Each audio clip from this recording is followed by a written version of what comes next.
Bonsoir à tous. Depuis quelques heures, un nouveau calendrier a pris effet. C'est 2019, premier jour, et nous restons collés à sa célébration sur ce premier grand rendez-vous de l'année.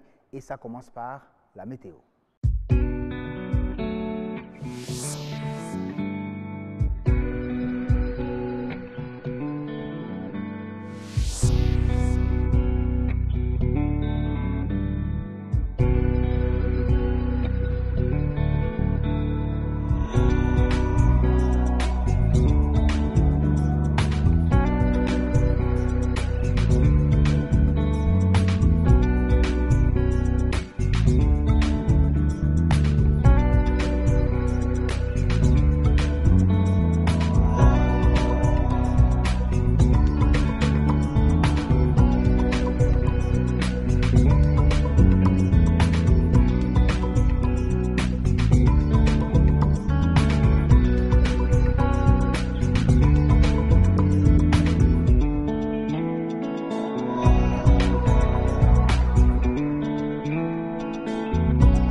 Oui, comme vous le savez, c'est la nouvelle année et chaque culture, chaque pays a sa manière, bien sûr, de la célébrer au Bénin. Et ça donne lieu à des excès, dont celui en consommation d'alcool. Nature et bien-être vient ce soir avec des astuces pour vous, chers téléspectateurs, des astuces à transmettre, bien évidemment, à vos proches qui ont la gueule de bois, qui ont pris le verre de trop, peut-être dans le courant de la journée ou à la Saint-Sylvestre. Fête de Nouvel An partout dans le monde, c'est également la période réservée aux vœux. Heureuse année, santé de fer inoxydable, beaucoup d'argent et autres souhaits ont quelle portée sur notre vie, sur notre existence. La prêtresse Vaudou Nan Misséon livre ce soir ses impressions sur le grand rendez-vous et ce sera sur la rubrique Autant savoir. Fin d'année, c'est également une période fructueuse pour le monde du business en général et particulièrement pour les artisans. C'est là une période de grande affluence. Ils font la joie des uns et font, je dirais, d'autres clients des mécontents. Oui, eux, ce sont les artisans. C'est une immersion que nous allons faire ce soir dans le monde de gestion des artisans béninois en fin d'année sur ce premier grand rendez-vous. Chers téléspectateurs, un premier grand rendez-vous qui va connaître aussi sa première édition du journal du soir sur BB24. Vous savez, c'est à 19h45 que ça se passe. On va se retrouver dans un instant. 2019, l'équipe du grand rendez-vous démarre l'année avec de nouvelles habitudes. Vous aurez désormais la question de la semaine à laquelle vous allez répondre sur la page Facebook de Bénin Business 24. Tout simplement, la première de l'année s'intitule « Aimez-vous manger 100% Bénin pendant les fêtes ?» Aimez-vous manger 100% Bénin pendant les fêtes? Question à répondre sur la page Facebook de Bénin Business 24. Chers téléspectateurs, on ouvre à présent les rubriques, les plateaux par Nature et Bien-être.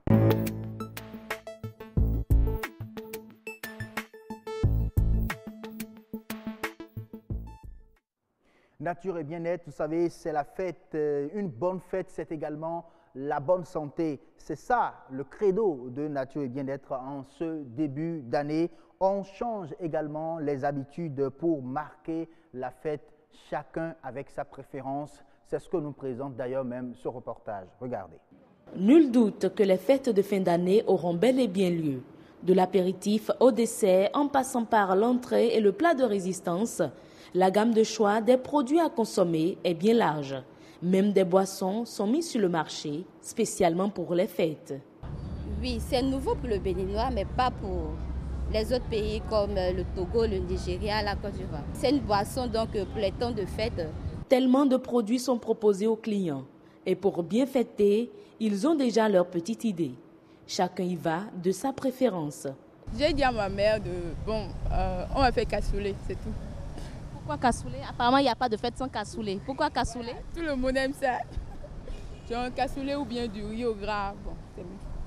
J'ai pour habitude de manger la tchéké et le cassoulet.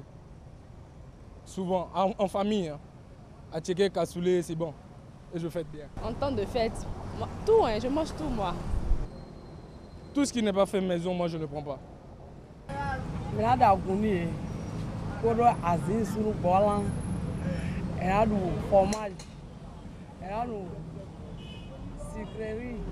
Vu que moi je ne suis pas alcoolique, je bois que des boissons sucrées, genre la sucrerie. Je ne supporte pas l'alcool, je vois que ce n'est pas trop bon pour moi, mon organisme personnel. Moi j'aime pas le sucre parce que, à cause des maladies, diabète et consort, voilà. Je préfère la bière. Je prends whisky, quand je prends whisky, je mange, puis je me douche, je dors. Ça me va déjà. C'est la fête et pour certains, on peut se permettre certains repas, certains mélanges. Et pour d'autres, quelques verres de plus. Conséquence, trop de problèmes gastriques au lendemain des fêtes. Oui, effectivement, on se dit Noël, il faut manger. On doit manger, mais on ne doit pas manger, c'est parce que la fête qu'il faut surcharger les choses. Donc on doit revoir le manger. On doit revoir le manger tel qu'on mangeait. Nous devons prendre au moins cette disposition-là pour éviter les conséquences après. On peut t'inviter, tu peux participer, ça te prend, tu bois, si ça ne va pas. Si c'est de l'eau simple, il faut prendre pour être à l'aise.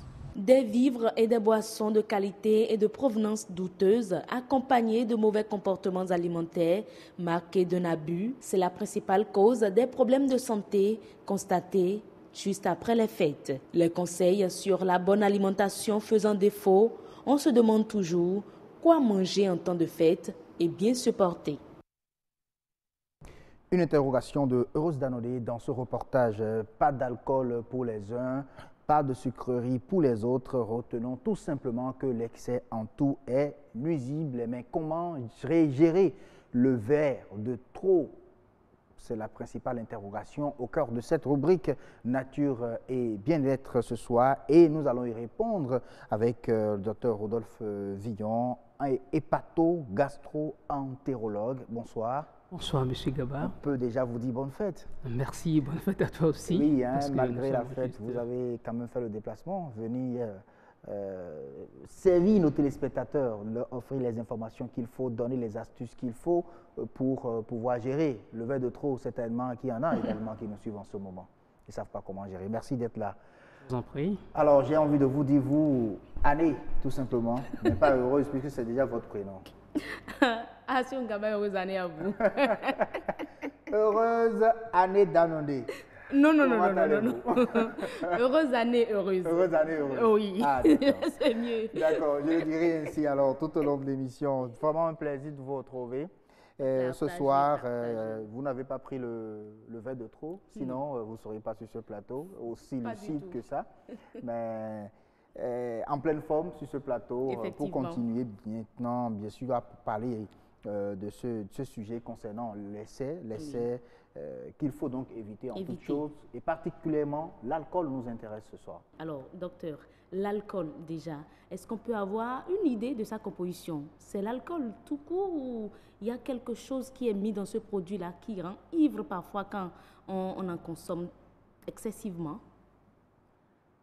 L'alcool, au fait, par définition, c'est un liquide incolore, inflammable, obtenu par distillation du vin et des jus sucrés fermentés. D'accord. Donc, son nom au plan chimique, on l'appelle l'éthanol. Okay. C'est de l'éthanol. C'est l'éthanol qui rend ivre Mais comment ça s'explique? Parce que nous prenons de l'eau simple, on n'est pas ivre. Mais certaines personnes prennent de la sucrerie, en sont ivres, comme d'autres en prennent de l'alcool, l'éthanol et en sont ivres. Comment peut-on l'expliquer? En fait, le tube digestif joue un rôle important donc, dans le métabolisme de tout ce qui est fermentable, de tout aliment qui, quand même, fermente au niveau du côlon, depuis donc l'intestin et surtout dans du côlon. Et cette fermentation va produire donc de l'alcool dont l'organisme a besoin. Donc, même si on mange les fruits, Oui. même si on prend donc les céréales, arrivé là-bas, donc la dose dont l'organisme a besoin, il y aura donc cette production. Donc, au fait, en gros, on n'a plus besoin donc de l'alcool en lui-même pour apporter la quantité qu'a besoin l'organisme pour son bon fonctionnement. D'accord. C'est un peu ça. Voilà, parce que certaines personnes disent que pendant l'anesthésie, les médecins disent souvent qu'ils en ont besoin. Est-ce une raison pour en consommer autant, excessivement? Ça c'est une mésinformation, je ne sais pas comment le dire. Il faut éclairer les populations. Oui. Sinon, aucun anesthésiste ne te dira donc que tu en as besoin. Non. Au fait, avant qu'on ne t'anesthésie, on te posera la question, est-ce que tu as d'abord mangé quelque chose? Est-ce que tu as pris donc de l'alcool? Est-ce que tu as fumé? Est-ce que tu as pris quelque chose? Donc tout ça, c'est important pour connaître la dose d'anesthésie à apporter à l'organisme. C'est ça. Ok. Donc si vous en consommez, c'est que quand ils vont vous endormir, ça peut créer donc beaucoup de dégâts. D'accord. Vous pouvez ne plus vous réveiller. Alors, quand est-ce que ça devient excessif? Quand est-ce que ça devient de trop? Le verre de trop? Parce que non, le bon dosage. Le bon dosage. Certaines personnes vont vous dire qu'un verre de vin en appelle toujours un autre. Oui, ça c'est donc un peu dans des habitués. Les gens qui ne sont pas habitués, c'est vous. Je ne connais pas trop quand même votre manière de consommer dans de l'alcool. Mais si vous prenez juste un verre, ce n'est pas sûr que ça va appeler un autre. Tout dépend donc de la personne. Et de comment et de nos papilles dégustatives. Tout simplement. Vous allez donner donc à quelqu'un qui n'a jamais pris de l'alcool, va dire non, ça là je ne veux pas parce que là je ne supporte pas. Mais d'autres, en fonction de ces papilles gustatives, va se dire ça c'est intéressant, donne-moi encore un verre. Il y en a qui vident des casiers de bière sans être ivres. C'est normal? Comment peut-on expliquer cela?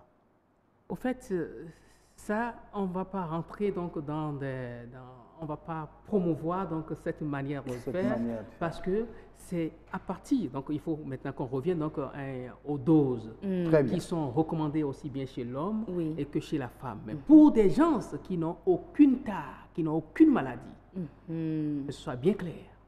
Ah oui? Tu ne portes aucun virus, tu n'as pas donc la tension, tu n'as pas le diabète, tu n'es pas obèse, il y a tout un tas de trucs. Tout un tas donc de pathologies qu'on met en jeu pour des gens qui sont purement, qu'on peut dire, apparemment normaux.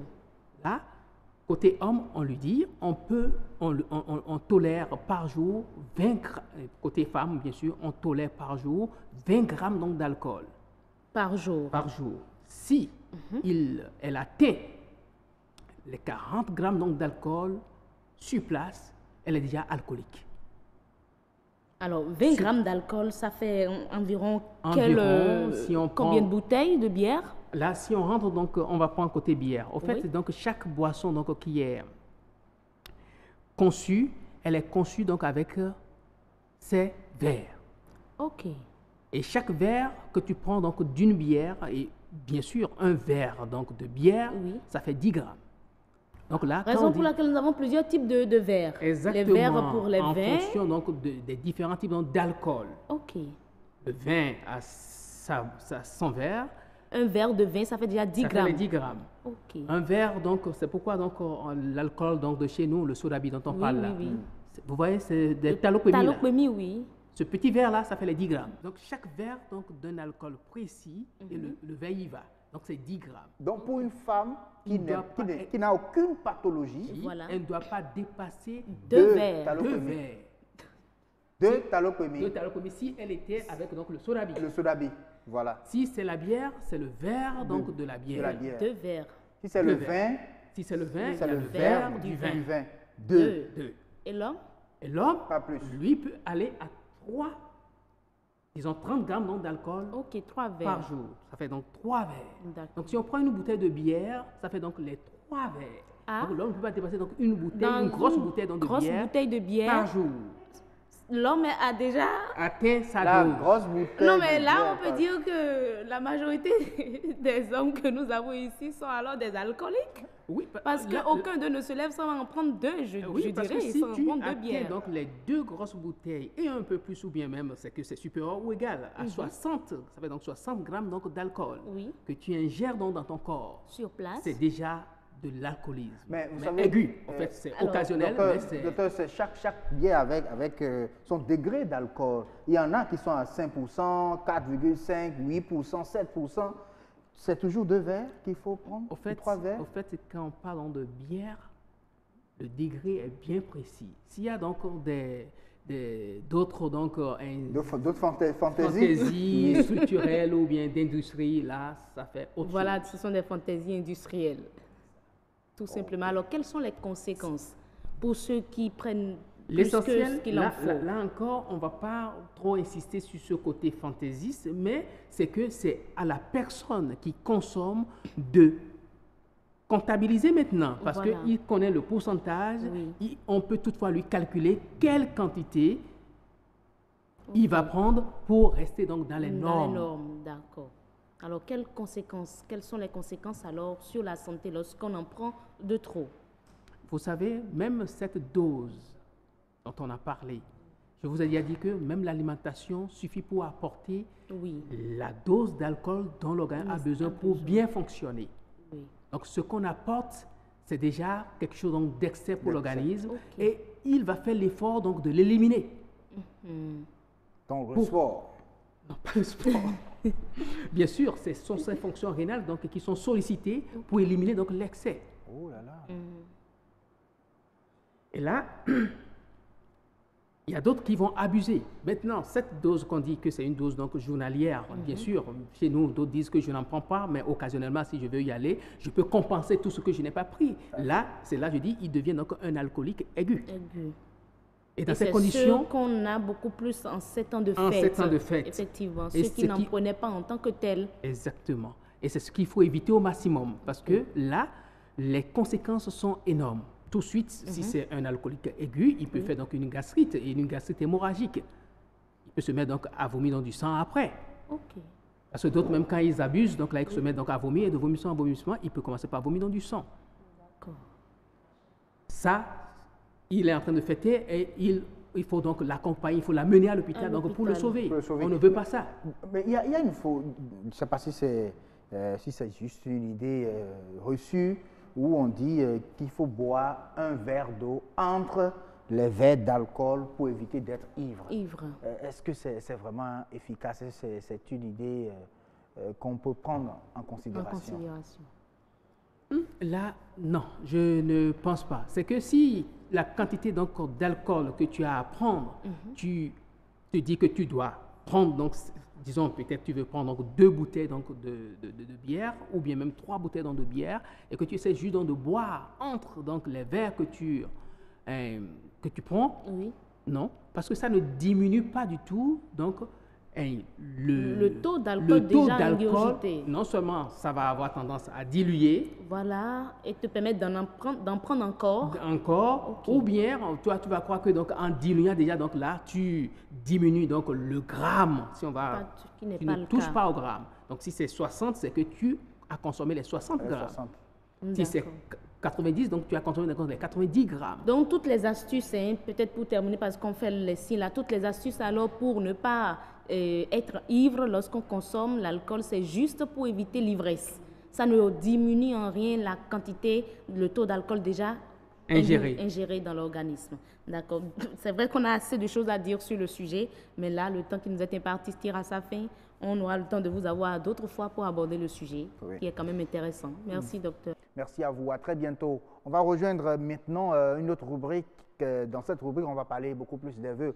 Je sais que c'est ce qui se fait depuis depuis hier, hein, chez vous, chers téléspectateurs, depuis la Saint-Sylvestre, ça souhaite déjà les vœux, heureuse année et tout le reste, santé de fer, moins de travail, beaucoup d'argent et tout ça. Ben, on se demande ça a quelle portée sur votre vie. On va répondre à la question sur Autant savoir.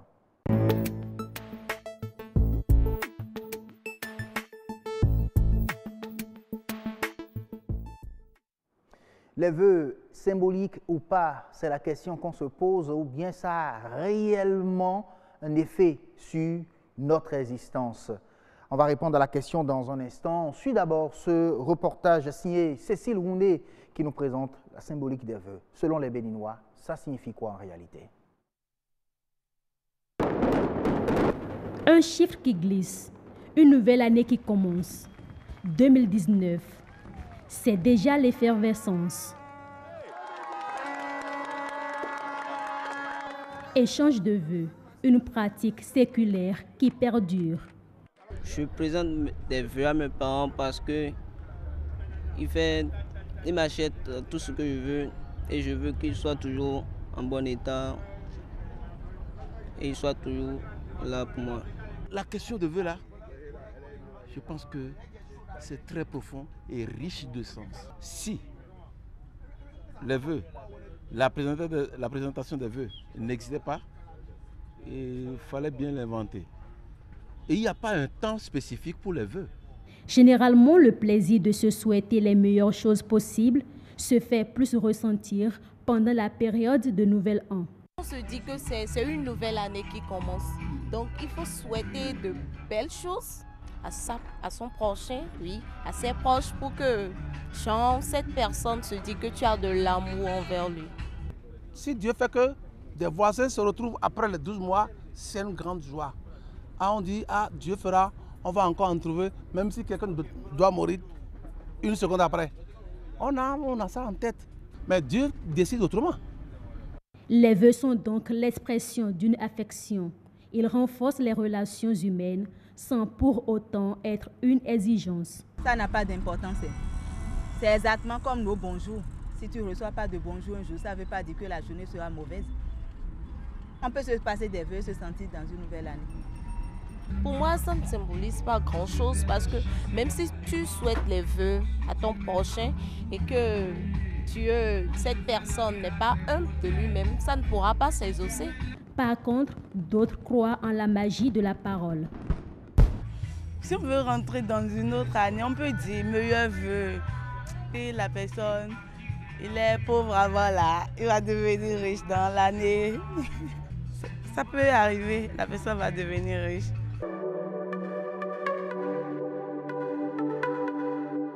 Santé, paix, amour, longévité et bien d'autres souhaits. Ce sont des vœux au cœur des échanges de civilité durant tout le mois de janvier. On reçoit pour vous Nan Misséon. Elle est docteure en sociologie, prêtresse de Vodou. C'est ça, hein? Bonsoir. Doctorante. Doctorante, oui, en sociologie et prêtresse de Vodou. Merci beaucoup d'avoir accepté notre invitation. Est-ce que c'est nécessaire de vous dire heureuse année, puisque je ne sais pas si chez vous ça se dit aussi. C'est à vous de voir, ce n'est pas une exigence, vous pouvez me le dire, vous n'aurez pas mal fait. Ah, d'accord. Mais ça parle de la portée, hein, de la portée des vœux, des souhaits. On se demande, ça a quelle signification, ça a quel effet sur notre vie, sur notre existence en réalité. Oui. Alors déjà, des vœux formulés tous azimuts en début d'année, on en a l'habitude. Est-ce qu'on peut leur accorder une importance? Évidemment, on peut accorder une importance à tous ces vœux parce que la société, ce n'est pas seulement un ensemble d'individus, mais c'est les individus et également les interactions entre ces individus-là. Donc, lorsqu'on passe une année avec toutes les épreuves, toutes les difficultés et qu'on arrive au terme de cette année et qu'on va amorcer une nouvelle année, c'est toujours bien de se formuler des vœux pour se dire on a été ensemble tout le temps, voilà qu'on continue ensemble et voilà. D'accord, vous nous disiez en coulisses qu'au préalable, nos ancêtres ne célébraient pas la nouvelle année comme on le fait maintenant, en tout cas pas à la même date. Est-ce qu'avec vous, on peut faire un peu l'origine de cette formulation des vœux? Oui, en réalité, Dans notre tradition, la fin de l'année, c'est le 21 septembre. D'accord? Puisque nous avons 13 lunaisons au lieu de 12. La fête de l'Iyam se célébrait à la 13e lunaison et annonçait la fin de l'année. Donc, aussitôt, à l'issue de la fête de l'Iyam, on formulait des vœux de fin d'année. On appelle ça Kwefi Fode. Oui. Et donc, ça se passait au niveau des familles et tout le monde se retrouvait et c'est les dignitaires qui formulaient des vœux aux plus jeunes. D'accord. Maintenant, avant, comment est-ce qu'on formulait les vœux alors à cette occasion? Alors, à cette occasion, les vœux se formulaient en 3 grands axes. Le tout premier, c'était l'expiation.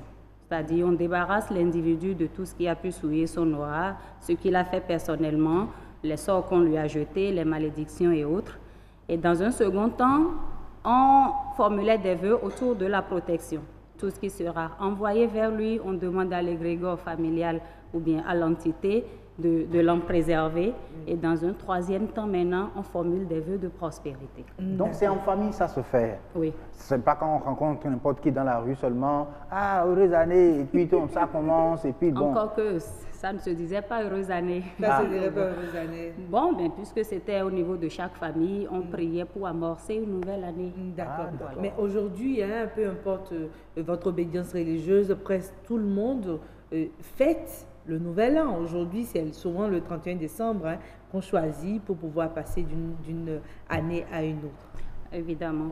En réalité, l'égrégore est caractérisé par une certaine flexibilité puisqu'il est nourri par la conscience collective.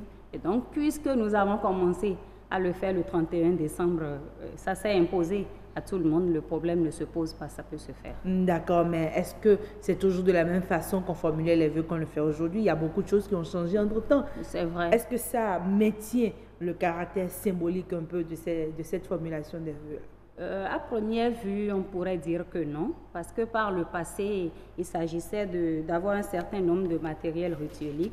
Par exemple, l'eau pour symboliser la paix, FIFA. Il y avait des boissons sucrées pour symboliser ce qui est sucré, vivi, dans la vie de la personne.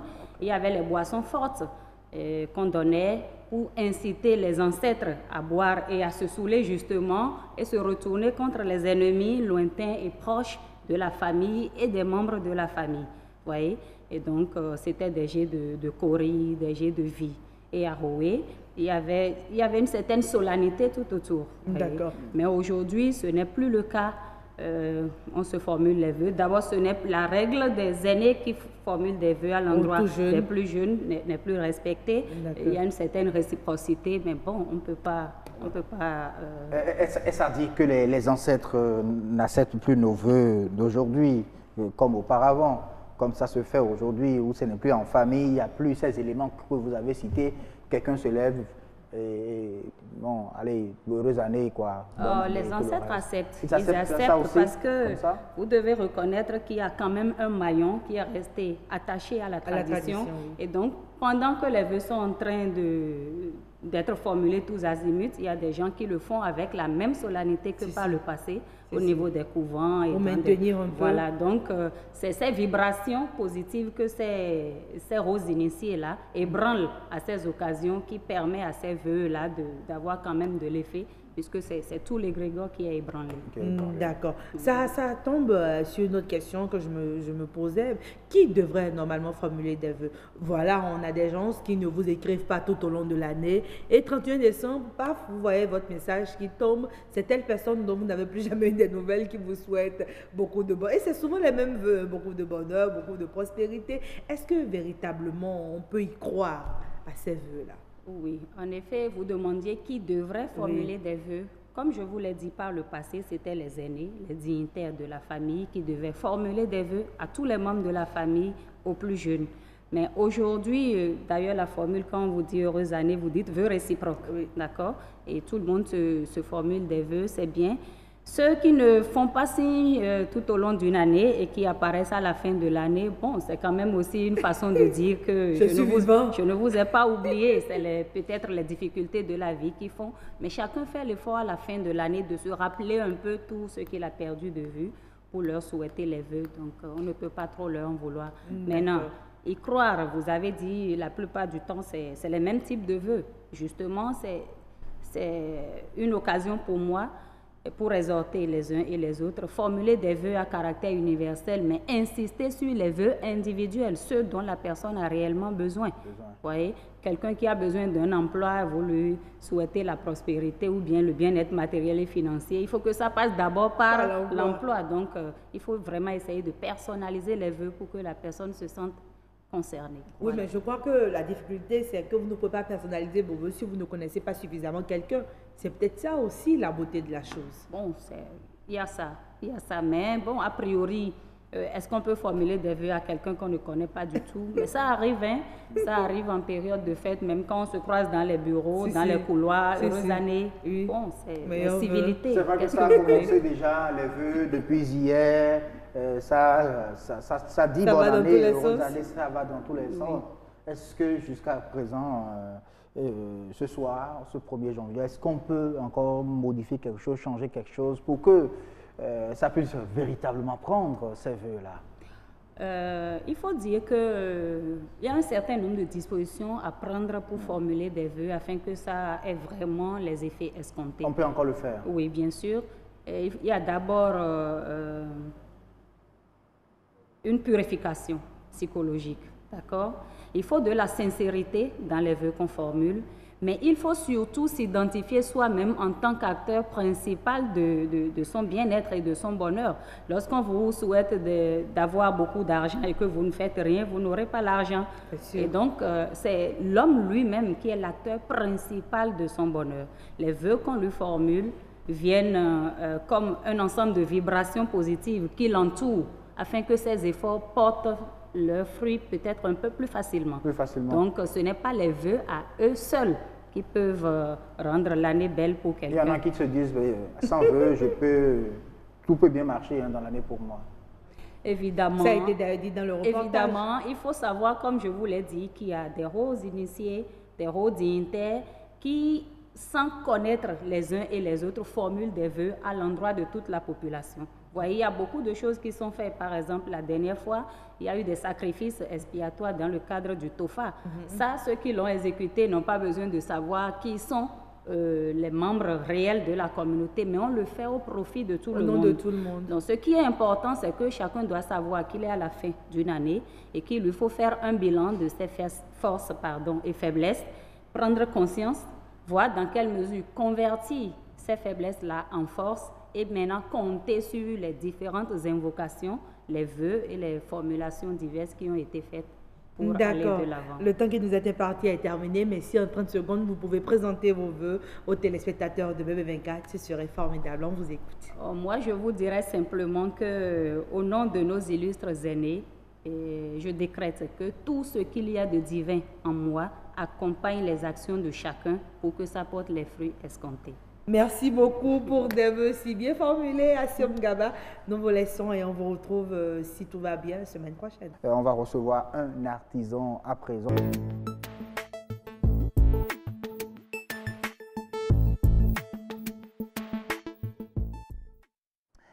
Oui, nous sommes bien évidemment avec l'expert ce soir. Nous parlons artisanat, oui, avec une affluence à la hausse chez les artisans béninois, une période qui exige une organisation particulière de la part de ces artisans.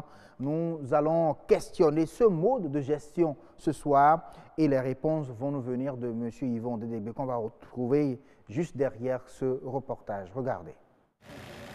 La fin d'année est une période où la plupart des gens s'attellent à soigner leur apparence, confectionner de nouvelles tenues ou nouvelles coupes de coiffure. Une période pendant laquelle les ateliers des couturiers et des coiffeurs sont pris d'assaut par une forte clientèle. Djemilatou et Mouftaou, respectivement maîtresse couturière et maître couturier. Ils se frottent déjà les mains à l'idée de réaliser de bonnes affaires. Mais certains accros de la couture ont déjà anticipé sur le temps. Depuis le mois d'octobre, ma tenue déjà chez mon tailleur. Donc vous voyez, s'il ne faut pas accuser de retard, il faut vite mettre ta tenue chez le tailleur pour ne pas être en retard. En plus, son argent, son avance qui vous réclame. Mais là, moi, je trouve qu'on a déjà chose à passer. Il ne faut pas attendre au dernier jour et envoyer la tenue chez le tailleur. Ça ne peut pas aller. Je sais que mon enfant doit fêter en décembre et tout, et peut-être 2 mois plus tôt, ce qu'il doit apporter, je prépare ça. Déjà, pas la fête, qu'est-ce qu'on fait et tout, même à l'instant là maintenant, moi je ne parle plus de ce que les enfants doivent porter.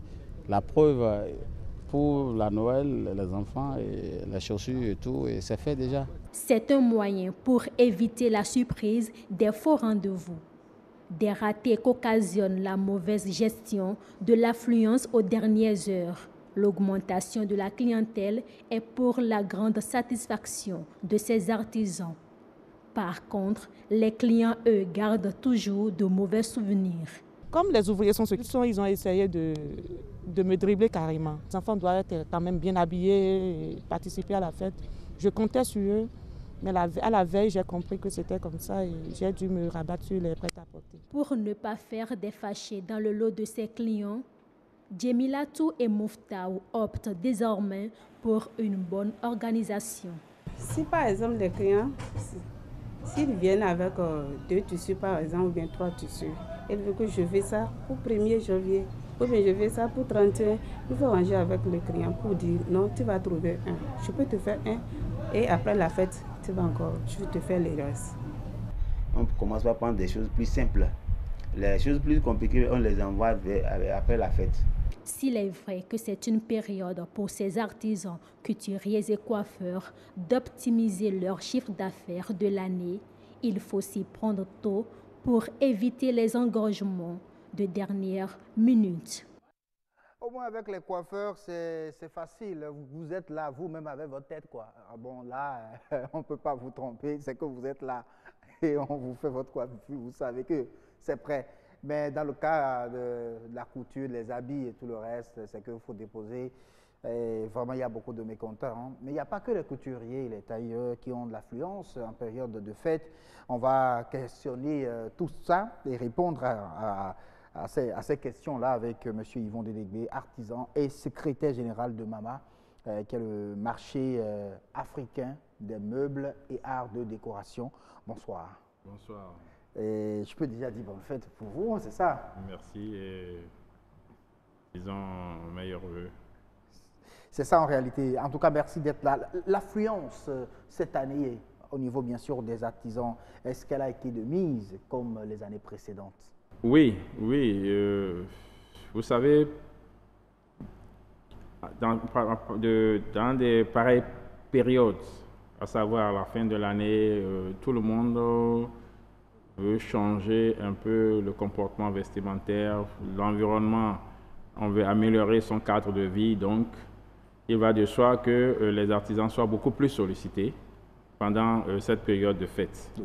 Et c'est pour vous dire que l'affluence est de mise comme les autres années, mais nous avons senti quand même un certain désintéressement parce que, bon, vous savez, la situation actuelle au niveau économique ne pousse pas tout le monde à pouvoir donner satisfaction à ses désirs. Donc pour cela, alors, mais quels sont les corps de métier qui connaissent vraiment l'affluence en cette période de fête? Oui, bon, c'est pratiquement tous les corps de métier. Mais tous les corps de métier? Pratiquement tous les corps de métier parce que chacun a un besoin. Et le besoin est déterminé par rapport à l'envie de changer soit son cadre de vie, et si vous prenez par exemple le cas des menuisiers, ou si c'est les tailleurs, on veut changer un peu son comportement vestimentaire. Vous savez, c'est la fête, il faut porter des habits neufs et tout. Donc, tous ceux-là sont sollicités. Vous avez parlé tout à l'heure des coiffeurs. Il faut se coiffer, il faut se rendre belle pour les femmes, pour les hommes aussi, avoir une belle coupe. Et tout ça, donc... Même l'électricien, hein, il passe peut-être changer l'ampoule qui était gâtée. Tout à fait, c'est pour cela que je dis, à l'approche des fêtes, le Béninois, le besoin le plus essentiel pour lui, c'est d'avoir un chez et de pouvoir améliorer son cadre de vie. Donc, on a envie de changer les ampoules, on a envie d'améliorer un peu son salon. Donc, il y a toute une organisation et ça implique un certain nombre d'artisans, à savoir les menuisiers, les tailleurs, les couturiers, les électriciens, Et même, on peut chercher à améliorer un peu l'équipement informatique de son bureau, des trucs comme ça. Donc tout le monde est mis à contribution pour pouvoir agrémenter la fête. Vous faites quand même des mécontents, les artisans. Oui, vous savez, ces périodes-ci, les périodes des fêtes, les artisans sont submergés. Oui. Ils sont beaucoup plus sollicités. Et au lieu d'avoir l'esprit de discernement et de dire carrément non, je reste égal à moi-même, vous savez, c'est la période où ces artisans ont beaucoup plus besoin d'argent aussi. Est-ce que vous voyez? Parce que pendant tout le temps, ils n'ont peut-être pas été beaucoup sollicités. Et quand ils saisissent des opportunités comme ça, ils ne veulent pas lâcher. Ceux qui sont sérieux, ceux qui se disent qu'ils veulent vraiment travailler dans un certain sérieux, ceux-là refusent un certain nombre de choses. Vous avez vu le reportage tout à l'heure, il y a des gens qui disent non, quand vous amenez 2 habits, on est obligé de dire on peut vous faire un, mais l'autre c'est après les fêtes.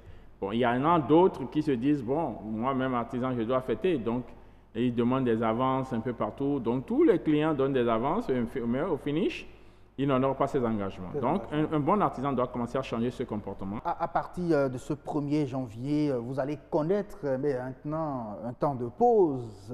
Comment ça se gère en réalité, ce temps de pause-là? Parce qu'il y aura moins de clients.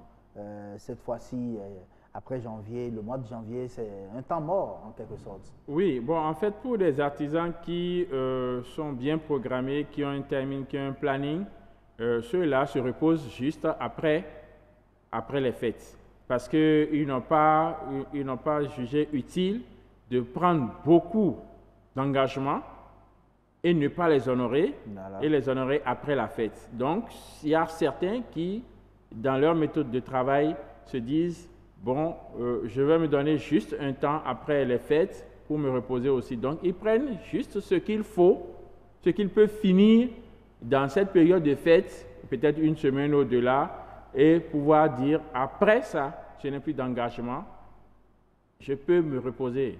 Mais il y a d'autres qui, en prenant beaucoup d'engagements à la fois, n'arrivent pas à les tenir, et ceux-là, pour ne pas continuer à faire des mécontents, sont obligés de programmer toutes les livraisons après les fêtes. Ceux-là n'ont souvent pas le temps de se reposer, c'est peut-être 2-3 mois après qu'ils se reposent un peu. Qu'ils se reposent un peu. Et c'est aussi la période également pour voir un peu comment gérer financièrement ce qu'on a gagné pendant ces fêtes-là. Oui. Parce qu'il y a des commandes qui sont là, il faut de l'argent quand même pour respecter ces engagements pris. Oui, forcément. Vous savez, la gestion financière est un sujet tabou pour les artisans. Il faut que nous puissions faire un clin d'œil à ce niveau en les formant financièrement, ce que nous appelons la formation germe.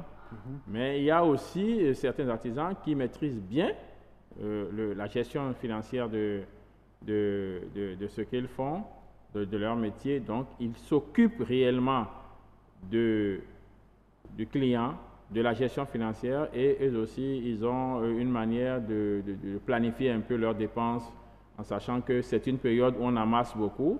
Et après ça, il y aura quand même une période de vache maigre. Il faut pouvoir gérer les finances qu'on a reçues pendant cette période d'affluence et pouvoir profiter aussi pour investir, soit dans la profession qu'on exerce et aussi investir un peu dans le cadre de vie pour pouvoir se donner une certaine amélioration au niveau de l'environnement, le cadre de vie. Merci beaucoup à vous, Monsieur Yvon Dédégué. Je rappelle que vous êtes artisan et secrétaire général de MAMA, la plateforme MAMA, qui est le marché africain des arts, des meubles et des arts de la décoration. Merci beaucoup à vous d'avoir effectué ce déplacement. Vous comprenez donc, chers téléspectateurs, que les artisans aussi souffrent dans cette période. C'est vrai, ils gagnent beaucoup, mais ils souffrent aussi pour pouvoir honorer les engagements qu'ils ont pris vis-à-vis de vous, chers clients. Et donc, il faut aussi les comprendre.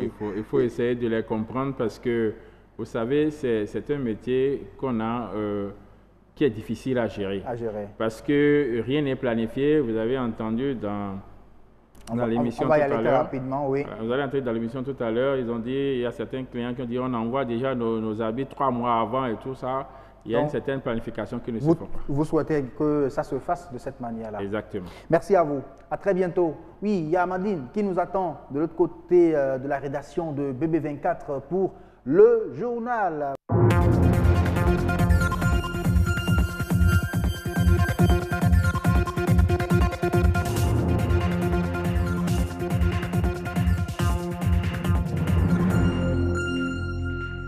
Un plaisir de vous retrouver. Très belle fête du Nouvel An à vous. Mesdames, Messieurs, les titres du journal.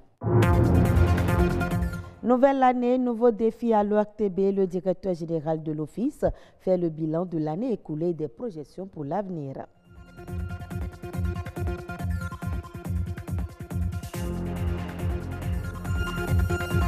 En 2019, de grands moments de télévision attendent les téléspectateurs de l'ORTB.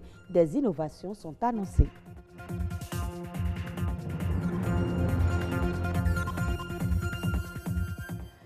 Et malgré la morosité économique, les Béninois ont accueilli avec joie cette nouvelle année. C'était l'effervescence à la place de l'Étoile Rouge.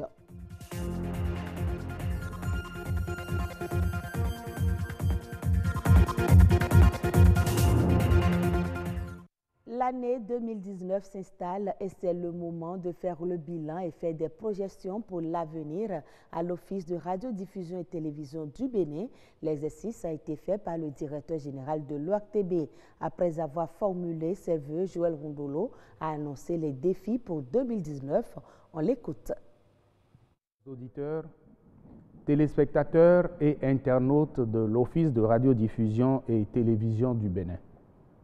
À l'orée de cette nouvelle année, je viens formuler mes vœux de santé, de succès, de bonheur, de paix et de prospérité à vous tous et à tous ceux qui vous sont chers. Que 2019 vous apporte le réconfort et un plein épanouissement dans toutes vos entreprises.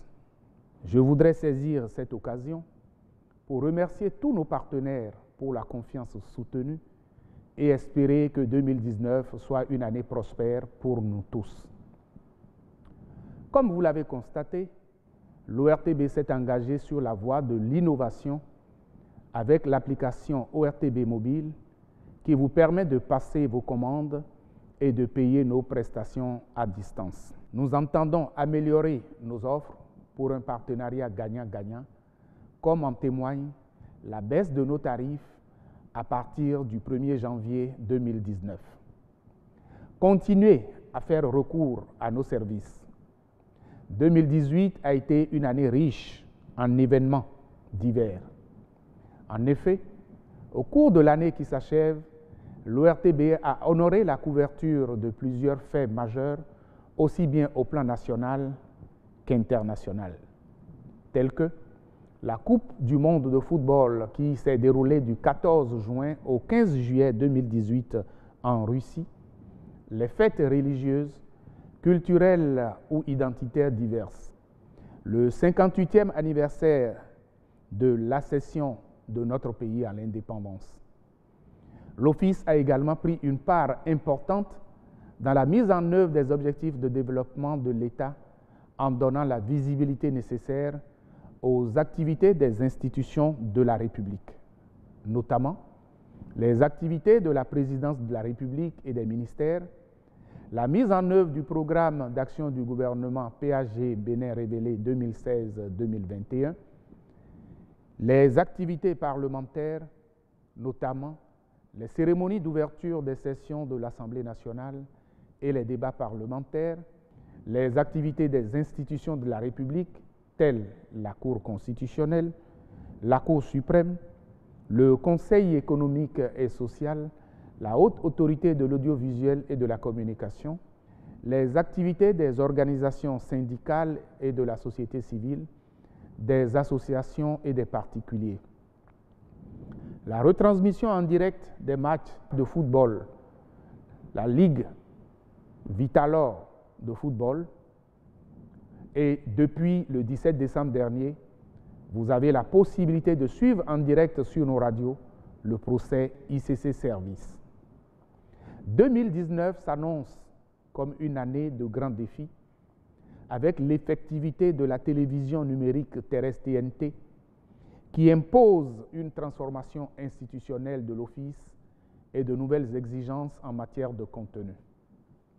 Dans ce cadre, l'ORTB va poursuivre la diversification de ses offres radiophoniques et télévisuelles par des grilles de programmes attrayantes, tout en continuant d'accomplir ses missions traditionnelles d'information, d'éducation et de divertissement. Le défi, c'est aussi la couverture des élections législatives dans un contexte marqué par le regroupement des partis politiques. À ce niveau, l'ORTB entend jouer sa partition avec professionnalisme. Par ailleurs, en juin 2019, vous suivrez sur nos antennes, avec le précieux concours du gouvernement, la grande messe du football africain, la Coupe d'Afrique des Nations de football. Comme vous vous en doutez, une prise de conscience individuelle et collective est nécessaire pour relever ces défis. À cet effet, le personnel de l'ORTB doit se mobiliser autour des valeurs de l'Office que sont le professionnalisme, l'innovation et l'esprit d'équipe. Pour ce faire, je souhaite à tous les agents de l'Office une année 2019 pleine de bonheur, de succès et de réussite. Une fois encore, je souhaite à chacun et à tous une bonne et heureuse année 2019. La direction de la télévision nationale et de BB24 s'est aussi adressée aux téléspectateurs. 2019 est une année charnière pour l'ORTB. Jemima Katraye a formulé ses vœux et annoncé de grands moments de télévision aux téléspectateurs. Elle est au micro de Bernol Djogbe et Enoch Rompati. Pour cette année 2019, je voudrais souhaiter pour les téléspectateurs une très bonne santé, une robuste santé et surtout la prospérité pour l'œuvre de leurs mains. Je voudrais qu'ils soient, comme le slogan de l'ORTB le dit, toujours avec nous, donc pas sans nous. Vous savez très bien que cette année 2019 sera l'année au cours de laquelle nous allons rentrer de plein pied, mais en vérité, dans la TNT. Ce sera le moment plus que jamais pour nous d'achalander davantage nos programmes. Vous allez voir que l'ORTB sera effectivement, comme le dit son slogan, pas sans vous. Parce que les émissions que nous allons vous proposer, aussi bien sur la Une que sur BB24, Bénin Business 24, donc sur les deux chaînes de télévision, seront des programmes vraiment très alléchants qui vont vous retenir du lever du jour, comme nous savons déjà le faire, jusqu'à la tombée de la nuit et si possible même vous empêcher de dormir. Parce que vous aurez des programmes qui vous ressemblent, vous aurez des moments de divertissement, vous aurez également des moments très instructifs où vous aurez à apprendre, à en savoir davantage sur votre santé, sur votre bien-être, sur vos affaires et sur la vie politique et sur tous les domaines de notre nation. Donc, ce sera le moment plus que jamais de montrer que l'ORTB est fait vraiment de professionnels et que nous n'arrêtons pas d'innover. Que cette année soit pour chacun de nous une année de succès, une année de paix, une année de très bonne santé et une année de prospérité pour l'œuvre de nos mains. La place historique de l'Étoile Rouge a brillé aux couleurs et lumières de la nouvelle année. Beaucoup y ont passé le réveillon. Ils sont tout simplement heureux d'être parmi les premiers chanceux de 2019. Retour sur l'ambiance du réveillon à l'Étoile Rouge avec Louis Koudogbo, Jennifer Sachivi et Estelle Pazou. Béninoises et Béninois, vous tous qui nous suivez, bonne et heureuse année 2019. Nous sommes ici à la place de l'Étoile Rouge de Cotonou et comme vous pouvez le constater, tout brille ici derrière nous. Et certains, au lieu d'être en famille, ont préféré passer les premiers instants de la nouvelle année ici. Et avec ma collègue Jennifer Sativi, on va recueillir leurs premières impressions. Estelle, comme vous l'avez si bien dit, ils sont nombreux ici à la place de l'Étoile Rouge, surtout à l'intérieur du monument. Et je suis avec l'un d'entre eux qui est venu fêter ici avec ses amis. Bonjour. Oui, bonjour madame. Bonne et heureuse année. Merci, pareil à vous. Merci. Comment vous fêtez ici? J'ai remarqué que vous êtes en groupe. Racontez-nous un peu. Oui, la fête s'est bien démarrée, mais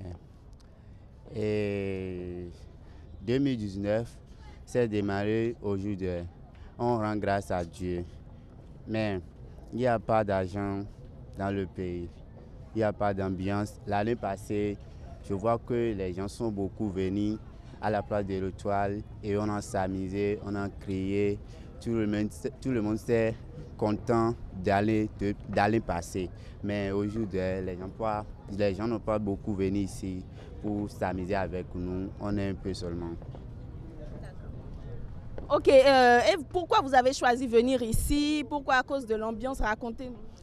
Non, on a choisi pour venir ici parce que si on vient ici, on voit les amis et on parlait, tout le monde s'est raconté de sa vie et tout le monde voit comment il est dans sa vie. C'est à cause de ça on vient à l'Étoile Rouge pour voir les choses qu'on fait, manière dont les choses s'est passées dans le pays. Et vous, monsieur, bonjour. Bonsoir, madame. Comment allez-vous? Ça va. Comment vous vivez ces premiers instants de 2019 qui vient à peine de commencer? Bon, actuellement, ici à l'Étoile Rouge, tout est bien. Tout est décoré correctement. Il y a l'ambiance. Selon moi, il y a l'ambiance. Hein. Tout est bien décoré. Et puis, bon, je prends de l'air aussi hein, avec mes amis. Tout ça. Je me sens en tout cas bien. Je me sens très bien. Je me sens bien en tout cas. D'accord. Et c'est ici que vous allez passer tout le réveillon ou comment vous allez? Bon, déjà à 3h, il y a 3h30 minutes, je rentre à la maison pour aller me coucher. Parce que là aussi, je ne me sens pas aussi bien parce que j'ai un peu froid quoi. Ouais, non. Je suis malade, je suis asthmatique. Ok, comment vous appréciez l'ambiance ici? Bon, c'est pas mal.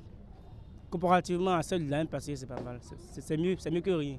Et là, nous sommes avec une dame qui, comme les autres, est venue faire la fête. Elle est avec sa famille. Bonjour, madame. Bonjour, madame. Comment vous vivez ces premiers instants de 2019? Comme vous pouvez le constater, tout le monde est en joie. Donc, il n'y a rien de plus beau que de voir un beau jour aujourd'hui, l'année débutée 2019. Il y a beaucoup de personnes qui ont voulu, mais qui n'ont pas pu avoir cette chance de voir la nouvelle année. Donc, si nous, on a vu cette année, il vaut mieux se réjouir et fêter comme il se peut, quoi. Ne pas trop dépasser aussi les limites. Ou bien. Et comment vous vivez les premiers instants? Pourquoi vous êtes venu à l'Étoile? Vous êtes dans la zone? Au fait, on était à la maison, on ne faisait rien. Et je me suis dit, pourquoi ne pas venir ici pour se distraire, échanger un peu des idées, quoi. Et en plus, ici, on a aussi la rencontre de nouvelles personnes, on s'échange, on se souhaite les meilleurs vœux. Donc, ce qui fait que à part les anciennes connaissances, on a encore de nouvelles connaissances. Ce qui fait qu'on peut encore toujours se réjouir. Et quels sont vos vœux pour 2019? Ah, mes vœux pour 2019 sont la santé, l'argent, le bonheur et que Dieu nous aide à atteindre le but que nous nous sommes fixés, car chacun a son objectif. Et que cette année 2019 nous apporte la joie, le bonheur dans le foyer de tout un chacun de nous. Merci beaucoup. Voilà, Jennifer, on se retrouve. Je vous souhaite bonne et heureuse année 2019. Merci Estelle, je vous souhaite la réalisation de tous vos vœux. Merci beaucoup Jennifer, ça me va droit au cœur. On a fait le tour des personnes et on a constaté qu'on est quand même heureux de voir cette nouvelle année en bonne santé. On n'a pas d'argent, on espère en avoir, mais ça n'émousse pas l'ardeur de tout ce que nous avons interviewé. L'année est là et on en profite pleinement, Jennifer Sativi. C'est exactement ça, le constat est là. Les gens n'ont pas trop le moral, mais ils ne manquent pas d'occasion pour faire la fête et se détendre. Donc c'est très heureux. Et pour finir, on dit tout simplement bravo 2019. Hors du Bénin, au Tchad, le FMI approuve un nouveau décaissement de 48,6 millions de dollars. Ce nouvel appui financier intervient à l'issue de la 3e revue du programme économique et financier appuyé par un accord au titre de la facilité élargie de crédit avec le Tchad. Il porte ainsi le total des décaissements effectués au titre de cet accord à environ 194,5 millions de dollars. L'institution de Bretton Woods a par ailleurs approuvé la demande présentée par les autorités tchadiennes d'une dérogation pour une observation du critère de réalisation continue relatif à l'accumulation de nouveaux arriérés de paiements extérieurs par l'État et les entreprises publiques non financières. Au Burundi, une compagnie minière a publié une estimation de ressources inexploitées conforme au code JOC pour son projet de terre rare Gakara. Selon l'évaluation, le projet héberge plus de 1,2 million de tonnes de minerais, ce qui confirme son ampleur. Gakara est devenue en décembre 2017 la première mine des terres rares à entrer en production en Afrique, conférant à la compagnie minière le statut d'unique producteur de ces métaux rares sur le continent et l'un des rares producteurs en dehors de la Chine. Mesdames, Messieurs, voilà, ce sera tout pour ce journal. Merci de nous avoir suivis et passez d'agréables moments sur BB24. Oui, c'est sûr que vous vous attendez après le journal à l'Actu Web. Il n'y aura pas Actu Web aujourd'hui. Vous aurez Actu Web déjà mercredi. Mais il y a la question du jour à laquelle il faut donc répondre. Mangez-vous 100% Bénin pendant les fêtes? Réponse à mettre, à répercuter sur la page Facebook de Bénin Business 24. Page Bénin Business 24, allez sur Facebook, tapez Bénin Business 24, vous serez sur la page de Bénin Business 24. Vous aurez également la question et puis vous allez mettre en commentaire donc votre réponse à la question suivante. Mangez-vous 100% Bénin pendant les fêtes? On va passer cette question et tout de suite retrouver le tableau météo avant de partir.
Allez, merci beaucoup à chacun et à tous de nous avoir suivis. C'était donc le tout premier numéro du grand rendez-vous de cette année 2019. On dit merci beaucoup à Marcel Betoro qui a assuré l'édition, également Cécile Roundé à qui nous disons merci. Je dis merci à la réalisation. Il y avait Chérif, voilà, à la réalisation, Arnaud Tosset au son.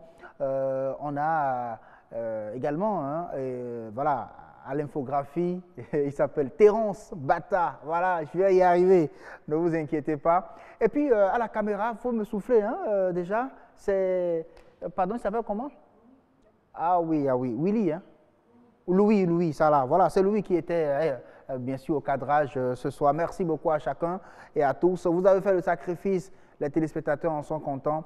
Et nous aussi, nous sommes très heureux d'avoir été suivis ce soir pour ce tout premier numéro du Grand Rendez-vous. On va se retrouver déjà demain à 19h00 pour le numéro 2 du Grand Rendez-vous de cette année. Portez-vous bien et passez une très bonne fête, une bonne soirée sur BB24.